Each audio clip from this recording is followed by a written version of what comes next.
ഇന്നലെ മറ്റൊരു പ്രധാനപ്പെട്ട വാർത്ത മാസപ്പടി കേസുമായി ബന്ധപ്പെട്ടായിരുന്നു വന്നത്. പ്രോസിക്യൂഷൻ അനുമതി ലഭിച്ചതോടെ തുടർ നീക്കങ്ങൾ വേഗത്തിലാക്കാൻ SFIO. മുഖ്യമന്ത്രിയുടെ മകൾ വീണ അടക്കമുള്ളവർക്ക് സമൻസ് അയക്കും. അറസ്റ്റിലേക്ക് നീങ്ങുമോ എന്നതും നിർണായകമാണ്. മാസപ്പടി കേസിൽ മുഖ്യമന്ത്രിയുടെ മകൾ വീണയെ പ്രതിയാക്കിയത് രാഷ്ട്രീയ പ്രേരിതമെന്ന നിലപാടിലാണ് CPM ഉള്ളത്. സർക്കാരിനെയും പാർട്ടിയെയും ലക്ഷ്യം വെച്ചുള്ള ആസൂത്രിത നീക്കമെന്നും അതിനെ രാഷ്ട്രീയമായി തന്നെ നേരിടുമെന്നുമാണ് CPM നേതാക്കളുടെ പ്രതികരണം. പാർട്ടി കോൺഗ്രസ് നടക്കുമ്പോൾ തന്നെ കുറ്റപത്രം നൽകിയത് ഗൂഢാലോചനയുടെ ഭാഗമാണെന്നും നേതാക്കൾ പറയുന്നു.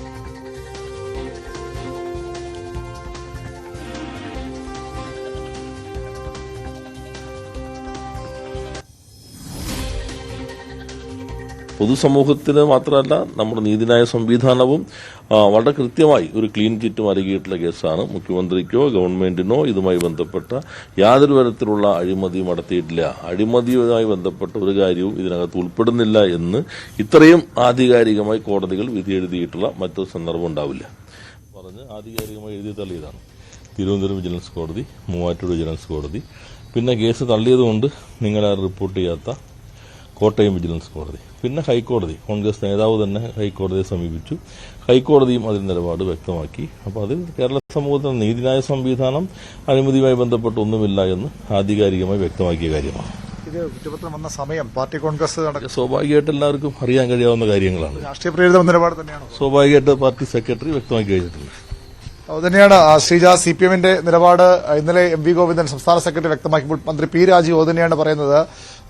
രാഷ്ട്രീയ പ്രേരിതമെന്ന ഒരു നിലപാട് തന്നെയാണ് CPM വിഷയത്തിൽ സ്വീകരിക്കുന്നത്. നമുക്കറിയാം വീണ വിജയനെതിരെ ആരോപണം വന്നപ്പോൾ തന്നെ പതിവിന് വിരുദ്ധമായി ഒരിക്കലും CPMന്റെ ഒരുപക്ഷെ സംഘടനാ ചരിത്രത്തിനില്ലാത്ത വിധത്തിൽ ഈ വിഷയത്തിൽ വീണ വിജയനെ അനുകൂലിച്ചു. അതായത് ഒരു നേതാവിനെതിരെ ആരോപണം ഉയരുമ്പോൾ സ്വാഭാവികമാണ് പാർട്ടി സെക്രട്ടറി പ്രതിരോധിക്കുക. പക്ഷേ വീണ വിജയനെതിരെ ആരോപണം വന്നപ്പോഴും അതിനെതിരെ CPMന്റെ സംസ്ഥാന സെക്രട്ടേറിയറ്റ് വാർത്താക്കുറിപ്പ് ഇറക്കിയിരുന്നു. അന്ന് CPM നേതാക്കൾ പറഞ്ഞ ന്യായം അത് മുഖ്യമന്ത്രിയുടെ മകളെക്കെതിരെയുള്ള ആരോപണങ്ങൾ മുഖ്യമന്ത്രി ലക്ഷ്യമിട്ടുള്ളതാണ്. അതിനപ്പുറത്തേക്ക് മുഖ്യമന്ത്രിയുടെ മകൾ എന്ന മാറ്റി നിർത്തിയാൽ വീണ വിജയനെതിരെ ഇത്തരം ഒരു ആരോപണം ഒഴിയാൻ ഒരു കാരണവുമില്ല, സാധ്യമില്ല. അതുകൊണ്ടാണ് നീക്കങ്ങൾ മുഖ്യമന്ത്രി പിണറായി വിജയനെ ലക്ഷ്യമിട്ട് അദ്ദേഹത്തിലേക്കാണ് എന്നുള്ളത് കൊണ്ട് തന്നെയാണ് പാർട്ടി അതിനെ പ്രതിരോധിച്ചത്.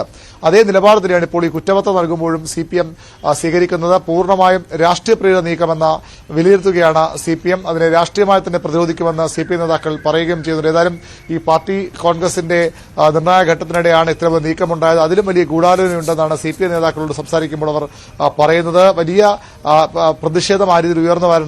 മുഖ്യമന്ത്രി ലക്ഷ്യമിട്ടുള്ള നീക്കങ്ങൾ, തുടർ നീക്കങ്ങൾ ഉണ്ടാകും. 4 കോടതികൾ തള്ളിക്കളഞ്ഞ ഒരു വിഷയമാണിത്. അതാണ് വീണ്ടും ഇത്തരത്തിൽ SFIO കേന്ദ്ര ഏജൻസി മുന്നോട്ട് വരുന്നത്. നിയമസഭാ തെരഞ്ഞെടുപ്പ്, തദ്ദേശ തെരഞ്ഞെടുപ്പൊക്കെ അടുക്കുമ്പോൾ കൂടുതൽ നീക്കങ്ങൾ ഏജൻസികളുടെ ഭാഗത്തുണ്ടാകാമെന്നും CPM വിലയിരുത്തുന്നു. പക്ഷേ വീണയുടെ അറസ്റ്റിലേക്ക് ഉൾപ്പെടെ പോയാൽ അത്ഭുതപ്പെടാനില്ല. പ്രതികരണം എങ്ങനെയായിരുന്നു? കാരണം കഴിഞ്ഞ ആഴ്ചയാണ് ഇക്കാര്യത്തിൽ വിജിലൻസ് അന്വേഷണം വേണ്ട എന്നൊരു കോടതി തീരുമാനം വന്ന സമയത്ത് അതൊരു വലിയ ആഘോഷമായി തന്നെ CPM ഹാൻഡിൽസ് ഒക്കെ ഏറ്റെടുത്തിരുന്നു, നേതാക്കൾ ഏറ്റെടുത്തിരുന്നു. പക്ഷെ അതിനുശേഷം ഇങ്ങനെ ഒരു പാർട്ടി കോൺഗ്രസിന്റെ നിർണായക സമയത്ത് ഇങ്ങനെ ഒരു വാർത്ത പുറത്തു വന്നത് എങ്ങനെയായിരുന്നു അവിടെ ഈ പാർട്ടി കോൺഗ്രസ് വേദിയിൽ പ്രതിഫലിച്ചത്? ഈ വാർത്ത വരുമ്പോൾ പാർട്ടി കോൺഗ്രസിൽ സെഷൻ പുരോഗമിക്കുകയായിരുന്നു, ചർച്ച പുരോഗമിക്കുകയായിരുന്നു. അതിനുശേഷമാണ് നേതാക്കളുടെ പ്രതികരണങ്ങൾ നമ്മൾ തേടിയത്. അപ്പോഴൊക്കെ ആദ്യ നേതാക്കളൊക്കെ ഇത് അറിഞ്ഞില്ല, പാർട്ടി കോൺഗ്രസിലായതുകൊണ്ട് തന്നെ വിവരം അറിഞ്ഞില്ല എന്ന് പറഞ്ഞ് ഒഴിഞ്ഞുമാറാൻ ശ്രമിച്ചു. പക്ഷേ പിന്നീട് സംസ്ഥാന സെക്രട്ടറി അടക്കമുള്ളവർ പാർട്ടി നിലപാട് കൃത്യമായി പറഞ്ഞ് രംഗത്ത് വന്നു. ഇത് രാഷ്ട്രീയ പ്രേരിതം തന്നെയാണ്, മുഖ്യമന്ത്രി ലക്ഷ്യമിട്ടുള്ള നീക്കമാണ്, സംസ്ഥാന സർക്കാർ ലക്ഷ്യമുള്ള നീക്കമാണ്. ഈ പാർട്ടി കോൺഗ്രസിൽ ഒരുപക്ഷെ ഇന്നാകും ആ പ്രമേയം വരിക. സർക്കാരിനെ സംരക്ഷിക്കണം, കേരളത്തിലെ ഇടത് സർക്കാരിനെ സംരക്ഷിക്കണമെന്ന് ആവശ്യപ്പെട്ട് പ്രമേയം തന്നെ CPM പാസാക്കാൻ തീരുമാനിച്ചിട്ടുണ്ട്. പ്രമേയം നേരത്തെ തന്നെ പാർട്ടി പ്രതിനിധികൾക്ക് വിതരണം ചെയ്തതാണ്. അതിലും പറയുന്നത് സംസ്ഥാനത്തെ പല രീതിയിൽ ഭരണത്തെ അട്ടിമറിക്കാൻ ശ്രമിക്കുന്നു, സംസ്ഥാനത്തെ സാമ്പത്തിക സ്ഥിതിയെ ഇല്ലാതാക്കാൻ ശ്രമിക്കുന്നു, ഞെരുക്കാൻ ശ്രമിക്കുന്നു. അതുകൊണ്ട് തന്നെ ആ സർക്കാരിനെ പ്രതിരോധിക്കണം. സ്വാഭാവികമായും ഈ വിഷയവും ആ രീതിയിൽ തന്നെയാകും CPM കാണുക. ഇത് മുഖ്യമന്ത്രിയുടെ മകൾ വീണ വിജയനെതിരെയുള്ള ഒരു കേസായല്ല CPM കാണുകയും വിലയിരുത്തുകയും ചെയ്യുന്നത്, മറിച്ച് അത് മുഖ്യമന്ത്രി പിണറായി വിജയനെ ലക്ഷ്യമിട്ടുള്ള നീക്കമാണ്. പ്രതിപക്ഷം പറയുന്നതും അതുതന്നെയാണ്. മുഖ്യമന്ത്രി വീണ വിജയന് എന്തിന് ഈ 2.5 കോടിയിലേറെ രൂപ ഈ ഒരു കമ്പനി നൽകണം? അത് മുഖ്യമന്ത്രിക്ക് നൽകിയ പണമാണ്. മുഖ്യമന്ത്രിക്ക് പണം നൽകിയാൽ മാത്രമേ അവർക്ക് അതിന് നേട്ടമുണ്ടാകൂ. അതുകൊണ്ട് മുഖ്യമന്ത്രി ലക്ഷ്യമിട്ടാണ് നീക്കങ്ങൾ. അതുതന്നെയാണ് CPM നേതാക്കളും പറയുന്നത്. ഈ നീക്കങ്ങൾ മുഖ്യമന്ത്രി ലക്ഷ്യമിട്ടാണ്, സംസ്ഥാന ഭരണത്തെ ലക്ഷ്യമിട്ടാണ്. അതിനെ ആ രീതിയിൽ രാഷ്ട്രീയമായും നിയമപരമായും പ്രതിരോധിക്കുമെന്ന് തന്നെയാണ് CPM വ്യക്തമാക്കുന്നത്. നേരത്തെയൊക്കെ സ്വർണ്ണക്കടത്ത് കേസ് അടക്കമുണ്ടായപ്പോൾ ഉള്ള ഒരു നിലപാട് തന്നെയാണ്. മുഖ്യമന്ത്രി പിണറായി വിജയനെതിരെ നീക്കങ്ങൾ സർക്കാരിനെ അസ്ഥിരപ്പെടുത്താനുള്ള, ഭരണം അട്ടിമറിക്കാനുള്ള ശ്രമങ്ങളുടെ ഭാഗമായി തന്നെയാണ് CPM കാണുന്നത്. പക്ഷേ പാർട്ടി കോൺഗ്രസിന്റെ ഈ പ്രധാനപ്പെട്ട ഘട്ടത്തിൽ വന്ന ഇത് CPMന് ആ രീതിയിൽ അലോസരപ്പെടുത്തും എന്നുള്ളത് ഉറപ്പാണ്. പക്ഷേ അവർ അത് പ്രതീക്ഷിച്ചിരുന്നു എന്നുള്ളതും വസ്തുതയാണ്. ഇത്തരമൊരു നീക്കം കേന്ദ്ര ഏജൻസികളുടെ ഭാഗത്ത് നിന്ന് ഉണ്ടാകും. വിജിലൻസ് കോടതിയും ഹൈക്കോടതിയും ഒക്കെ വീണ വിജയനും മുഖ്യമന്ത്രിക്കും അനുകൂലമായ നിലപാടാണ് സ്വീകരിച്ചതെങ്കിലും കേന്ദ്ര ഏജൻസികൾ അത് അങ്ങനെയല്ല ചെയ്യാൻ പോകുന്നത്. അവരുടെ ഭാഗത്ത് നിന്ന് കൃത്യമായ നടപടി ഉണ്ടാകും, നീക്കങ്ങൾ ഉണ്ടാകുമെന്ന് CPM മനസ്സിലാക്കിയിരുന്നു. അത് വിലയിരുത്തിയാണ് ഇപ്പോഴത്തെ പ്രതികരണങ്ങളും പുറത്തു വരുന്നത്. ശരി അരുൺ, അതേസമയം ഈ തുടർ നടപടികളാണ് ഇനി അറിയാനുള്ളത്. അതിൽ ആകാംക്ഷയുണ്ട്. തുടർ നീക്കങ്ങൾ SFIO വേഗത്തിലാക്കുമെന്ന സൂചനകൾ വരുന്നുണ്ട്. VV വിനോദ് തിരുവനന്തപുരത്ത് നിന്ന് വിവരങ്ങളുമായി. വിനോദ്, ഇനി ഇതിന്റെ ഒരു അടുത്ത നടപടി അത് വീണ ഉൾപ്പെടെയുള്ളവർക്ക് സമൻസ് അയക്കുകയാണ്. എന്തൊക്കെ വിവരങ്ങളാണ് ഈ അന്വേഷണവുമായി ബന്ധപ്പെട്ട് നമുക്ക് കിട്ടുന്നത്?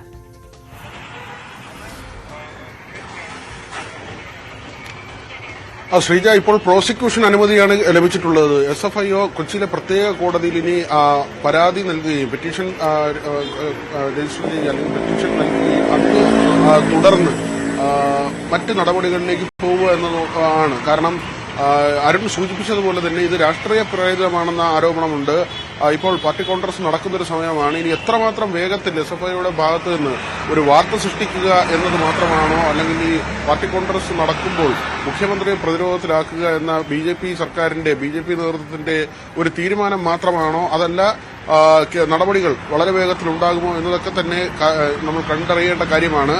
ഇതിൽ പരാതി രജിസ്റ്റർ ചെയ്താൽ അറസ്റ്റ് ഉൾപ്പെടെയുള്ള നടപടികളിലേക്ക് പോകാം. സമൻസ് അയച്ചായിരിക്കും മറ്റ് നടപടികളിലേക്ക് പോകുന്നത്. ഇപ്പോൾ വീണ മാത്രമല്ല, CMRL അതോടൊപ്പം തന്നെ എംപവർ ഇന്ത്യ എന്ന സഹസ്ഥാപനമുണ്ട്. ഇതിലെല്ലാം തന്നെ ഇവരെല്ലാം പ്രതിയാക്കിക്കൊണ്ട് ശശിധരൻ കർത്തയൊക്കെ ഈ മാലിന്യ നീക്കവുമായി ബന്ധപ്പെട്ട മറ്റൊരു കരാറുണ്ട്. അതിലൊക്കെ തന്നെ ഇവരെല്ലാം പ്രതിയാക്കിക്കൊണ്ടുള്ള ഒരു നടപടിയാണ് പൊതുവിൽ ഉണ്ടാകുന്നത്. ഇതിൽ ആദ്യം ആദായ നികുതി വകുപ്പിന്റെ ഇന്ററിം സെറ്റിൽമെന്റ് ബോർഡിന്റെ ഒരു കണ്ടെത്തലാണ് ഉണ്ടാകുന്നത്. അത് 1.72 കോടി രൂപയുടെ ഇടപാട്. ആ പണം വാങ്ങിയത് സേവനം നൽകാതെ വാങ്ങി. അത് 2017 മുതൽ 20 വരെയുള്ള കാലയളവിൽ വീണ വിജയന്റെ എക്സാലോജിക് എന്ന കമ്പനി ഇങ്ങനെ സേവനം നൽകാതെ പണം വാങ്ങിയെന്ന ഒരു നിരീക്ഷണം, ആ ഒരു കണ്ടെത്തലാണ് ഉണ്ടായത്. എന്നാൽ പിന്നീട് SFIO ഈ അന്വേഷണം ഏറ്റെടുത്തോടുകൂടി 2.7 കോടിയുടെ ഇടപാടാണ് നടന്നത്. ആ തുക വർദ്ധിക്കുന്നു. അങ്ങനെ ഒരു കണ്ടെത്തലുണ്ടാകുന്നു. ഇനി പരാതി നൽകുകയും അതിനനുസരിച്ചുള്ള നടപടിയുമാണ് ഉണ്ടാകേണ്ടത്. പക്ഷേ നേരത്തെ തന്നെ ഈ മൂവാറ്റുപുഴ കോടതിയിൽ മുഖ്യമന്ത്രിയെ കൂടി ഇതിൽ പ്രതി ചേർക്കണമെന്നാവശ്യപ്പെട്ടുള്ള ഹർജി എത്തിയിരുന്നു. ആ ഹർജി തള്ളിക്കളയുന്ന സാഹചര്യമുണ്ടായി. ഹൈക്കോടതിയിലും സമാനമായ രീതിയിൽ തന്നെയാണ് മുഖ്യമന്ത്രിക്കെതിരെയുള്ള നീക്കങ്ങൾ. അതെല്ലാം തന്നെ മധ്യക്കുഴൽനാടനോ അല്ലെങ്കിൽ ഷോൺ ജോർജോ ഒക്കെ ഈ നിയമപരമായി കൂടി നടത്തിയ പോരാട്ടങ്ങൾ, അതെല്ലാം കോടതിയിൽ മുഖ്യമന്ത്രിക്ക് അനുകൂലമായി മാറുന്ന ഒരു സാഹചര്യമായിരുന്നു. ഇപ്പോൾ ഈ ഒരു നിലയിലേക്ക് കാര്യങ്ങൾ വരുമ്പോൾ സ്വാഭാവികമായും ഇനി എത്രമാത്രം വേഗത്തിലായിരിക്കും കാര്യങ്ങൾ പോകുന്നത് എന്നത് വളരെ പ്രധാനപ്പെട്ട ഒരു കാര്യം തന്നെയാണ്. തീർച്ചയായും VV വിനോദാണ് വിവരങ്ങൾ നൽകിയത്. ഇത്രയും നാൾ ഈ വിഷയത്തിൽ പലപ്പോഴും പല സംശയങ്ങളും ഉയർന്നിട്ടുണ്ട്. ആദായ നികുതി വകുപ്പിന് ഈ വിവരങ്ങൾ കിട്ടി വളരെ കാലം അവർ എന്തിനാണ് അതിൽ യാതൊരു നടപടിയും എടുക്കാതെ ആ വിവരം പോലും പുറത്തുവിടാതെ വെച്ചുകൊണ്ടിരുന്നത്? അങ്ങനെ പല സംശയങ്ങളും ഈ കേസുമായി ബന്ധപ്പെട്ട പല ഘട്ടങ്ങളിലും ഉണ്ടായിട്ടുണ്ട്. ഇപ്പോൾ ഈ ഒരു സമയത്ത് ഇങ്ങനെ ഒരു അന്വേഷണത്തിലേക്ക് SFIO കടക്കുകയും അല്ലെങ്കിൽ പ്രോസിക്യൂഷനുള്ള അനുമതി കേന്ദ്രത്തിൽ നിന്ന് കിട്ടുകയും ഒക്കെ ചെയ്തതും രാഷ്ട്രീയമായാണ് വിലയിരുത്തപ്പെടുന്നത്. എന്തായാലും കോൺഗ്രസ് രാഷ്ട്രീയമായി തന്നെ അതിനെ എടുക്കുകയാണ്. ഇന്ന് മണ്ഡലം കമ്മിറ്റികളുടെ നേതൃത്വത്തിൽ മുഖ്യമന്ത്രിക്കെതിരെ പ്രതിഷേധ പ്രകടനം നടത്താൻ കോൺഗ്രസ് തീരുമാനിച്ചിട്ടുണ്ട്. അങ്ങനെ വരും ദിവസങ്ങളിൽ വലിയ രാഷ്ട്രീയ വിവാദമായി കൂടി ഈ പ്രോസിക്യൂഷൻ അനുമതി മാറും. ഇനി ഒരു സമൻസ് ആയിരിക്കും അടുത്ത ഘട്ടമെന്നാണ് നമ്മൾ പ്രതീക്ഷിക്കുന്നത്. മറ്റു വാർത്തകളിലേക്ക് മടങ്ങിയെത്താം ഇടവേളയ്ക്ക് ശേഷം.